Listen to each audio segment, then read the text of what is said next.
going on, guys? Welcome to this week's video. I'm super excited about this. As you can see in the thumbnail, I did an interview with one of my clients, Miss Amy. Amy is an amazing character. I hope that as you watch this interview, it's not too long, but it's long enough. It really hits all the points of what to look for out for a reverse diet, a little bit of advice she gives you, and that you can see that there's light at the end of the tunnel, and that a reverse diet can be difficult, and it can be new, and there can be some nuances to it. But when you get to the other side of it, it prepares you for the next one, and it prepares you for the next part of your health journey. So enjoy the video. I'll see you at the end. What's going on, guys? Jonathan Shane here with Amy. Amy is a client of mine. She has done amazing on her program so far. She's at the end of a reverse diet, and so I kind of wanted to get her on here. I know that on in the vlog series we have been talking a lot about reverse dieting the last week of it, and I kind of wanted to get a client's perspective on what that looks like the first time and just kind of her story and so everything. So here's Amy. Amy, you want to introduce yourself? Hello, everyone. Thanks for having me on, Jonathan. I am new to keto as far as August of 2018, so almost 2 years now, and started working with Jonathan October of 2019. And since I started quite a bit different than what I'm doing now with Jonathan. So when I first started, I just tracked net carbs and started at least 415 pounds. That's probably a little above that, but that's where I kind of could start tracking. And so since I've lost about 146 and still trucking. So that is awesome. That's crazy. It's so awesome to meet people that just like, you know, because I could understand like seeing that such a long road and like being able to just like keep pushing through all the bumps and all the road bumps and just all the potholes and just keep pushing. So I commend you on that. It's been amazing to watch the part of the journey that I've gotten to witness. It's been awesome. So tell us, what was just briefly, what was it like getting on the program? What was it like going through the diet phase? And then obviously we can get into the reverse diet and we'll go in a little bit more detail about that experience. Yeah, I think a couple of biggest things I learned right away after starting to work with you was a different type of consistency. I was pretty consistent on keto before, but as I said, I was working on net carbs and really wasn't meeting a protein goal or a fat goal. So I was all over the place with those numbers. So tracking that and meeting that was hard at first because that was new for me. Yeah. But then you suggested we started tracking sodium, electrolytes, water, sleep, stress, and all of those types of things have been more important than what I knew. So that consistency factor has taken on a different slant for me. And that structure, really, I needed that structure along the way. And I went back through my notes from when we started working together, and I had one of my early posts said, was working from a proactive state rather than reactive. And yeah, I think when I look back, I was probably doing a lot of reactive, oh, I'm inflamed today, I need to cut back. So I was doing a lot of different changing of fasting, intermittent to longer fasting. And so that I've just been pretty steady now with the program. Yeah, no, that's awesome. I feel like a lot of people, you know, they aren't very patient and they don't control a lot of variables. So like when something doesn't go right one day on their diet, they immediately think something's wrong and they like extend their fasting window or they cut some food, right? And they don't give their body time to actually respond to whatever they're doing. And so, yeah, I definitely think the consistency makes a big difference. And I love how you mentioned the sleep and the electrolytes and stuff. And like anybody that's watching this, like understand that, like, I mean, I could go into the biological reasons. I'm not going to bore you today with that, but like sleep and all of that cater so much to our weight loss. And you could be doing the diet perfect. And if all those other variables aren't where they need to be, you're not going to see the results that you want to see. And so, yeah, I definitely think that those are huge highlights, right? And not just for the program, but just like for people in general that are trying to like, you know, apply a good, healthy diet to their weight loss journey, I think that those variables are things that need to be considered and are often put under the rug. So I love that you highlighted those. I totally see when my sleep is not strong for a couple days in a row. It totally shows. Totally Yeah. shows. Yeah. So, all right. So, obviously, you've been dieting. We've all dieted. But then like this idea of a reverse diet comes up, right? So we brought calories down, and then, I believe we got on the phone and we talked about the reverse diet and wanting to go in that direction. What were your initial thoughts? I was happy for a plan of action. I was ready for something a little different. I had experienced some longer time periods without losing. And for me, that was like 2 to 6 weeks, which really isn't that long, probably, but uh, that was the impatience factor for me. So I was really happy for a plan of action.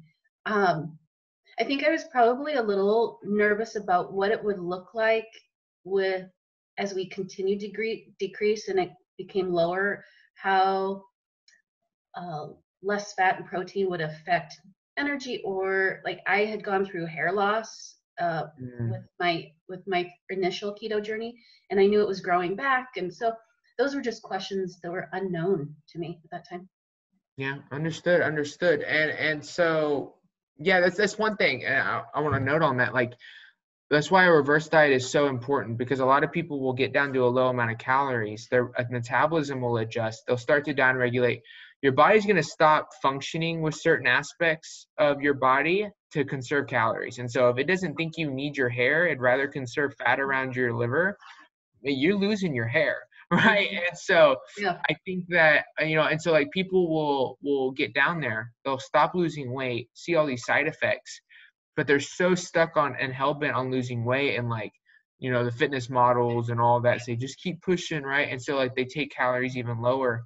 And so I think like just the idea of a reverse diet is so beneficial, even like because like, for instance, like I'm reversing out of my diet completely. Like once I'm done with this reverse, I'm going to life, whereas you are going to be cutting again. And so I think that a reverse diet should be part of a program even in the middle of the program, because Yeah. it's going to help mitigate those side effects of extreme weight loss when you have a lot of weight to lose. And yeah, it makes the process take a little bit longer, but there's such more long-term sustainability in it, and health and overall enjoyment, right?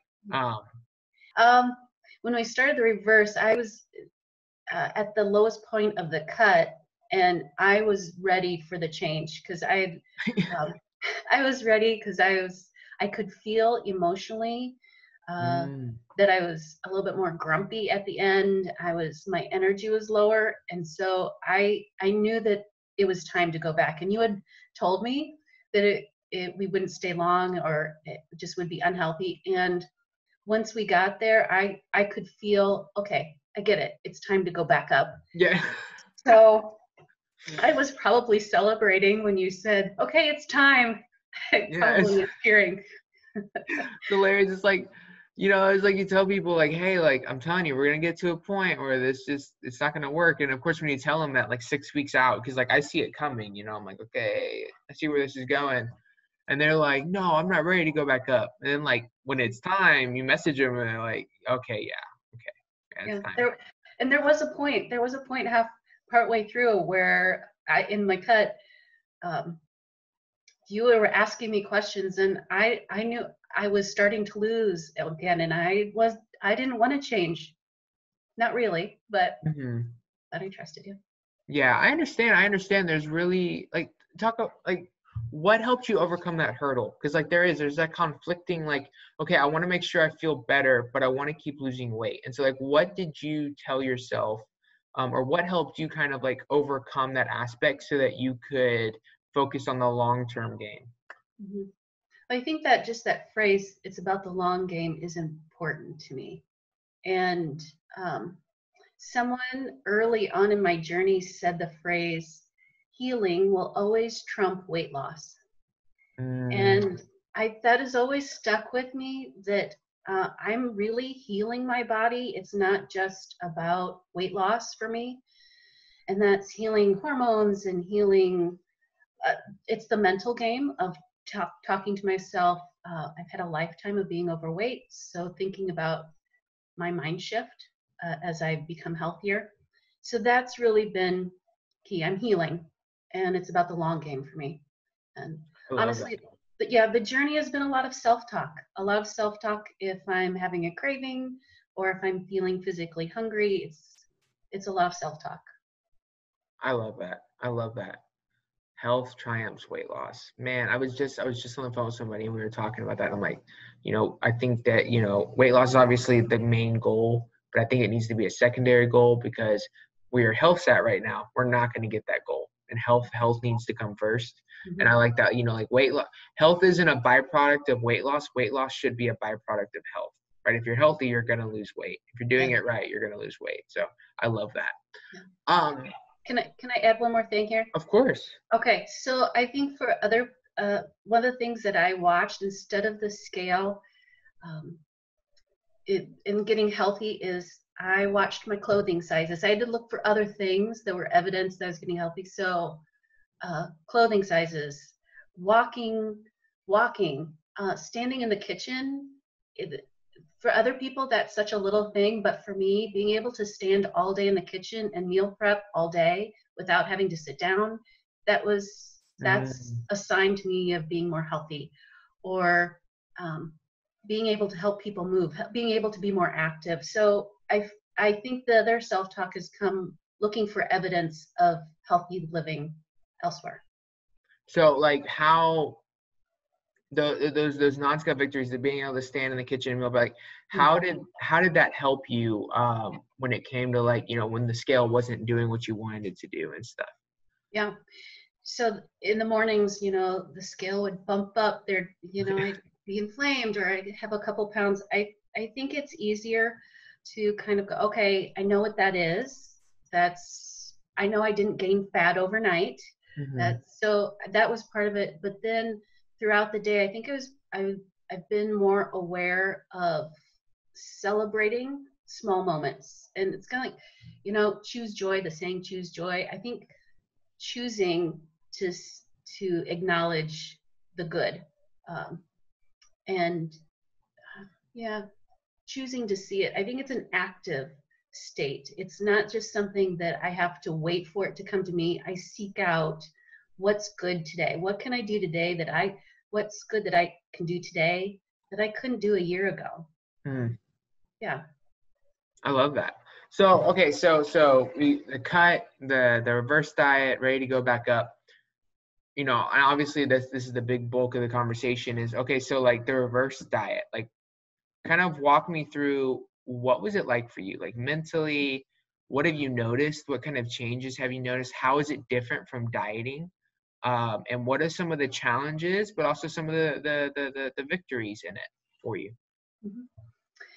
When I first started, I was pleased to switch over. So I think emotionally it was a good move to go to the reverse.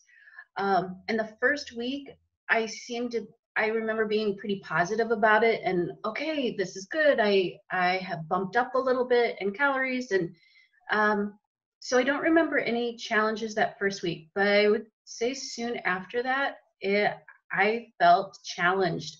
All of a sudden, I've had like irrational, like I think I'm a pretty logical person, but why is the food on the plate not look like it's as much? I should look like I have more food. Why does it look like less? I would just start to think like I'm eating less and like I wanted more food. And I found evenings and cravings harsh. Like and the self-talk, I was struggling with the self-talk.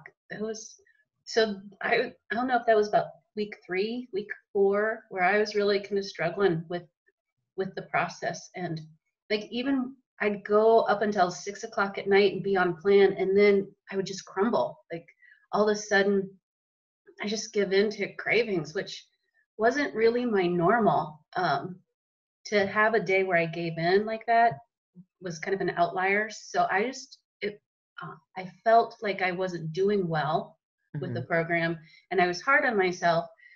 But then at the same time, I was also like rationalizing, why I could do that. Well, I'd say, oh, your body just needs more calories. This will be okay. Uh, so it took a little bit. And then finally, I said something to you and do other people struggle with this? And you kind of explained it a little bit. And that really, that knowledge helped me out to kind of, okay, this is why you're feeling this. This is a normal, this is hard, this hard work. So after that, I think I've tamed it a little bit, maybe. I don't, maybe it's just becoming easier. Well, yeah. So I think we become used to it, and I think so. What she's talking about, guys, just to give y'all some science. So basically, what happens is you have this leptin and hormone ghrelin balance. So like leptin tells you you're satisfied, ghrelin tells you you're hungry. And so while we're dieting, ghrelin gets higher and higher, and leptin gets lower and lower. And that's also what makes it harder for our body to burn stored body fat. That's why like things like refeeds and stuff can help kind of temporarily shoot leptin up and ghrelin down. But dieting over time, just there becomes a bigger and bigger gap. And it's weird because while you're dieting, you have like this mental focus on the diet. But then for some reason, once you start reverse dieting, even though you're still on plan, I feel like because it's not something that's ingrained in our head from society like dieting is, it's this like new foreign concept that it doesn't really feel like something that should be structured, that there's actually structure there. And so it's easy for the ghrelin to try and take advantage of that. And so we start having these irrational thoughts because our body's trying to get us to eat more food. Your body is telling you you want more calories, right? The trick is how to do that in a controlled way to where you minimize fat gain during the way up. And so I actually do think that knowledge is what helps, right? Because when you have irrational thoughts, like why is the salad I've been eating for the past 2 weeks look half the size it normally should, right? Like when you have those irrational thoughts and you can't justify them, it's very easy to give in to temptation because, okay, I guess my body really does want more food, right? But if you can rationalize it with logic and go, okay, no, I know my ghrelin's high, and so my body's trying to play mind games on me, right? I just need to stick to the plan. It makes it much easier to do so, right? So I definitely think that helps. One thing I did want to get on though is like none of us are perfect, right? Like you're not perfect, I'm not perfect.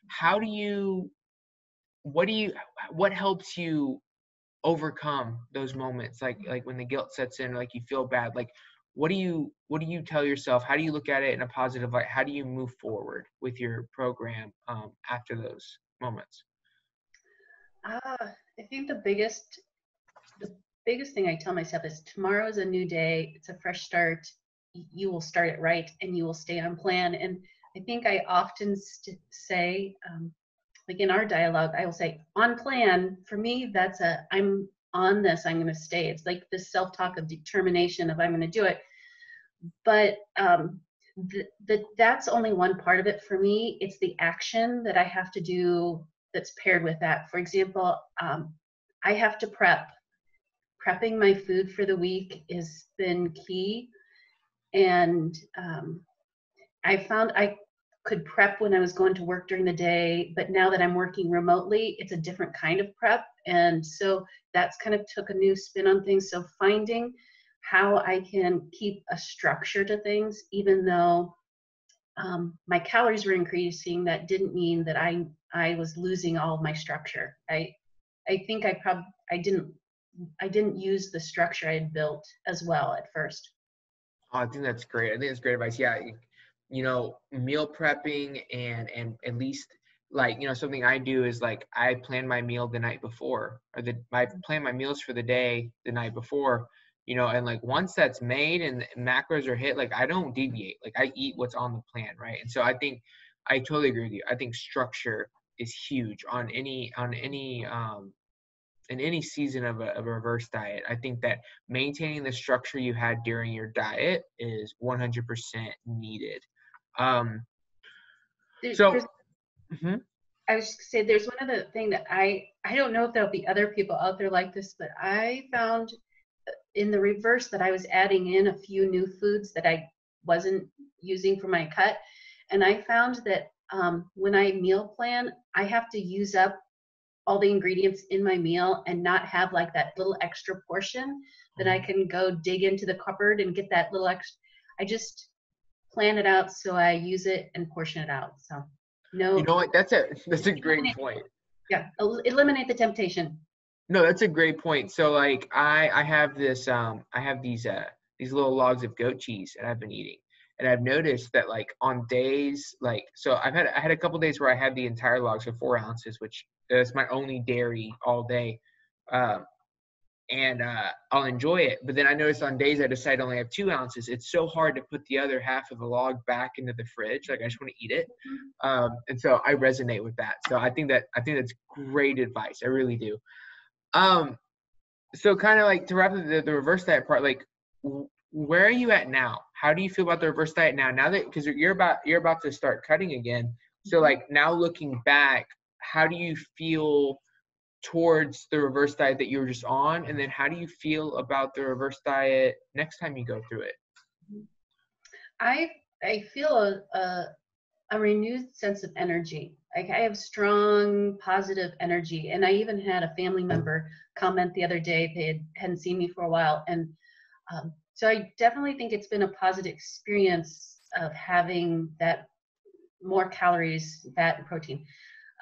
So I feel in a good place, and mentally I feel in a good place. Like I'm ready to go again to do engage in a cut again. Like I feel mentally strong. And when you're going in for a cut or any kind of diet, that mental game is huge. At least it has been for me. So in that respect, the reverse has been good for me. Um, how else do I feel? I think I'm better prepared when I go into the cut to know what to look for in my body for signs of when I'm going too low or if things are working well. I just will know a little bit better what's happening. Yeah, 100%. Okay, so to close this out, if when you if you could go back to yourself, right? So for the person that's watching this that is about to, it's like, okay, I think I need to go on this reverse diet thing. You know, kind of think about yourself when you first started your reverse diet. What tips would you give yourself going into it?